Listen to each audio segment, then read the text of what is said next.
పవిత్ర హృదయము నుండి, మంచి మనసాక్షి నుండి, నీలో నాటబడిన ఆ నిష్కపటమైన విశ్వాసము నుండి కలుగు ప్రేమ వచ్చుచున్న ఆ ప్రేమయే. అంటే నీ మనస్సాక్షి, హలో, నీ మనస్సాక్షి ఉందా? అదే నీవు. నీ మనస్సాక్షి నీవు. నువ్వు పైకి ఎంత మంచిగా మాట్లాడినా, నువ్వు పైకి ఎంత నటించినా, నువ్వు పైకి నువ్వు ఎలాగున కనపడ్డా, నీవెవరో నీ మనస్సాక్షికి తెలుసు. ఆ మనస్సాక్షే నీవు.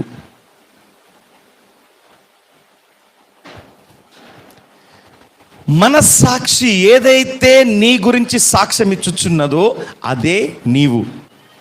అయితే ఈ ప్రేమ మనస్సాక్షిలో నుంచి రావాలి, పవిత్ర హృదయములో నుంచి రావాలి,